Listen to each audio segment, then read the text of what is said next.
Hello Laxman గారు. నమస్తే. లక్ష్మణ్ గారు, మీరు చూసుంటారు సార్ 2 రోజుల నుంచి పత్రికల్లో నార్వే కంటే ముందు ప్రధాని నెదర్లాండ్స్ వెళ్ళారు. అక్కడైతే ఏకంగా ఆ దేశ ప్రధానే ఈ మతపరమైన స్వేచ్ఛ, పత్రికా స్వేచ్ఛ భారత్లో చాలా దారుణమైన పరిస్థితుల్లో ఉన్నాయి. ఇవి అంశాలు ఎందుకంటే 2 బలమైన ప్రజాస్వామ్య దేశాలు అనుకున్న దేశాలు ఈ సమస్యలు ఎదుర్కోవడం కరెక్ట్ కాదు, ప్రధాని దగ్గర ప్రస్తావిస్తాను అన్నట్టుగా వార్తలు వచ్చినాయి. నెదర్లాండ్స్ ప్రభుత్వం దాన్ని ఖండించలా. సరే, మనం పత్రికల్లో రాసుకున్నాం, వాళ్ళకి తెలిసి తెలియక మాట్లాడుతుంటారు అమాయకంగా, లేకపోతే 5000 సంవత్సరాల చరిత్ర ఉన్న భారత్ గురించి వాళ్ళకి ఏం తెలుసు, జాత్యాహంకారంతో మాట్లాడుతుంటారు, ఇలాంటి మాటలు మాట్లాడు. అయితే నార్వేలో కూడా జర్నలిస్టు నిజంగానే కొన్ని ప్రశ్నలు అడిగింది. వాళ్ళేమీ అమ్మాయిని బహిష్కరించలేదు.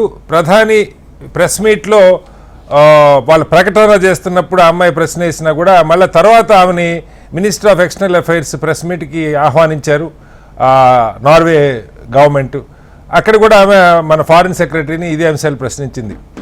ఏం జరుగుతుంది నిజంగా అంటే మనం చూస్తున్నాం సార్. 2 రోజుల క్రితం యోగి ఆదిత్యనాథ్ గారి ప్రకటన నమాజులు రోడ్డు మీద చేసుకోవడం గురించి కానీ, లేదు గజియాబాద్లో ఒక మైనర్ మహిళని రేప్ చేసినటువంటి హిందూ యువవాహిని అధ్యక్షుడైన సుశీల్ ప్రజాపతిని ఊరేగించుకుంటూ తీసుకెళ్లిన పరిస్థితి కానీ, ఇవి ప్రపంచం అంతా తెలుస్తున్నాయా, లేదు ఈ డచ్ ప్రధాను లేదా నార్వే జర్నలిస్టు ఇలాంటి ప్రశ్నలు అడగాల్సిన పరిస్థితి ఎందుకు వస్తుంది?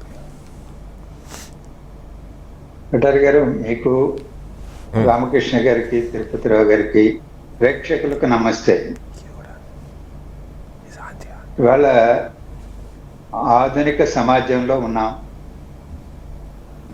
సాంకేతిక యుగం, సమాచారం క్షణాల మీద ప్రపంచంలో ఎక్కడికైనా వెళుతుంది.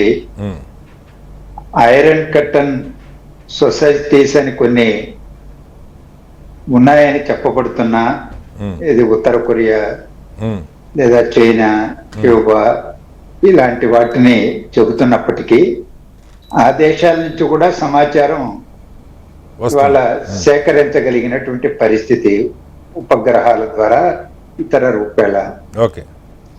ఈ సమాచార వ్యవస్థలో సమాచారాన్ని తీసుకోవడం కష్టం కాదు ఎవరికి కూడా.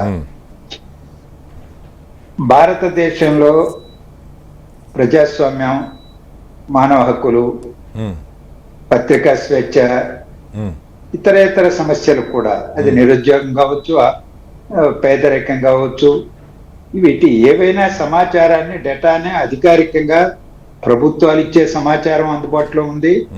అలాగే ఇతర రూపాలలో కూడా సమాచారం సేకరించుకోవచ్చు. ఎప్పుడు అమెరికా అగ్రరాజ్యంగా చెప్పబడే అమెరికా ఏ దేశం పైనైనా ఒకసారి నిందలేయాలన్నా, దాడి చేయాలన్నా, ఆ దేశాల్లో ప్రజాస్వామ్యం లేదు, మానవ హక్కులు లేవు, పత్రికా స్వేచ్ఛ లేదు, మత సామరస్యత లేదు అని అధికారికంగానే అమెరికానే ఆరోపణలు. కానీ తమాషా సార్, ఇక్కడే తమాషా అని మీరు కరెక్ట్ అంశం ప్రస్తావించారు.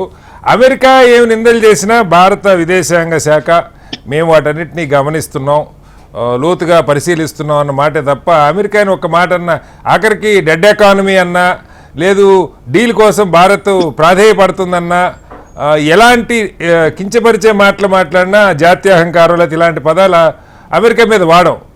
ఏవో పాపం ప్రజాస్వామ్యం పట్టుకొని ఆడుతున్న చిన్న దేశాలు నెదర్లాండ్స్, నార్వే ఇలాంటి దేశాల మీద మాత్రం జాత్యాహంకారం, ఈ ప్రశ్నలు వస్తూ ఉన్నాయి. ఏమనిపిస్తుంది మీకు? అదే నేను ప్రస్తావించబోతున్నా. పెద్ద దేశాలుగా ఉన్నటువంటి అమెరికా లాంటి దేశాలు, దాని దేశాధినేత ఏం మాట్లాడినా మనం వాటికి షార్ప్గా, మైల్డ్గా, ఏదో లో ప్రొఫైల్లో ఏదైనా సమాధానం చెప్పవచ్చు, లేకపోతే పరోక్షంగా సమాధానం చెప్పే పరిస్థితి ఉంటుంది. కానీ ఏనాడు కూడా నేరుగా అమెరికాలో ఉన్న లోపాల గురించి మనం మాట్లాడడం. అమెరికా అగ్రదేశం ఆధిపత్య ధోరణితో వ్యవహరిస్తున్నదే అని చెప్పేసి ఇప్పుడు కూడా మాట్లాడు అధికారంలో ఉన్నటువంటి పక్షాలు. ఈ రోజు బీజేపీ నేతృత్వంలో ఉండే కూటమి ఉండొచ్చు, గతంలో కాంగ్రెస్ పార్టీ ఉండి ఉండవచ్చు. ఏనాడైనా ఇదేమే ఒకరోజు వచ్చినటువంటిది కాదు. అందువల్ల ఈ రోజు కాకపోతే ఒక జర్నలిస్టు, నార్వే జర్నలిస్టు తన అభిప్రాయం చెప్పడానికి ప్రశ్నల రూపంలో సంధించినప్పుడు ఉమ్, వాటికి ప్రధానమంత్రి గారు సరే ముందే కేవలం ప్రశ్న అడ్రస్ చేస్తారు, అవును.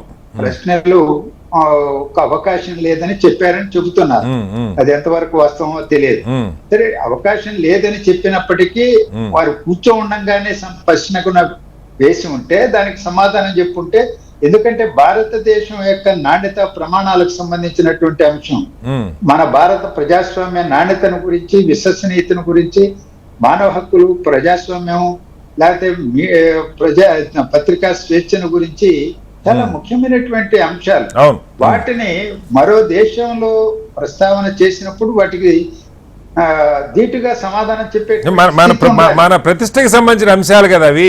ఎస్, అదే నిజాయితీగా చెప్పేటువంటి అవకాశం ఉండాలి. ఓకే.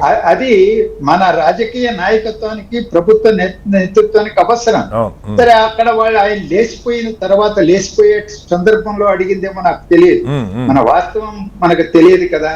కానీ దాని తర్వాత ఫారిన్ సెక్రటరీ నేను ఆయన ఇచ్చినటువంటి సమాధానాన్ని చూశాను.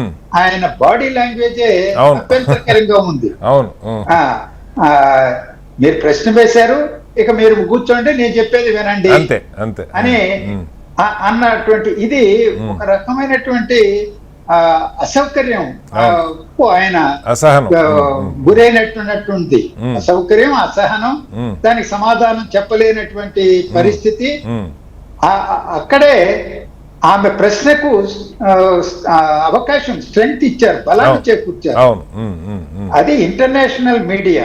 మరో దేశంలో అంతర్జాతీయంగా ఈరోజు భారతదేశం ఇలాంటి ప్రశ్నలు ఎదుర్కోలేకపోతా ఉంది, సమాధానం చెప్పలేకపోతున్నది అనేటువంటి వాతావరణం, అది చాలా ఇబ్బందికరమైనటువంటిది భారతదేశ ప్రతిష్టకి, మన వ్యవస్థకు కూడా.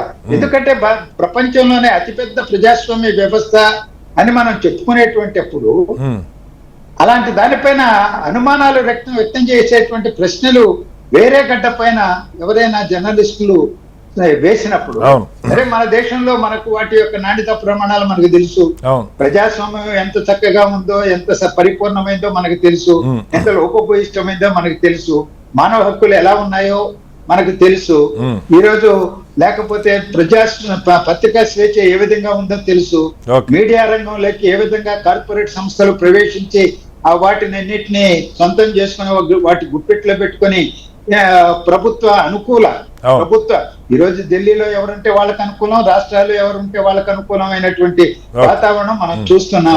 అందువల్ల ప్రజాస్వామ్య మొదలుకొని, మానవ హక్కులు మొదలుకొని, మీడియా స్వేచ్ఛ వరకు కూడా ఒక నాసిరకమైనటువంటి సమాజంలో మనం బతుకుతున్నాం, చూస్తున్నాం, అనుభవిస్తున్నాం. కానీ ఇతర గడ్డకి వెళ్ళినప్పుడు, వేరే వాళ్ళు ప్రశ్నించినప్పుడు ఏం సమాధానం చెప్పలేక ఒక పరిస్థితిని ఎదుర్కొన్నారా తెలియదు మనకి.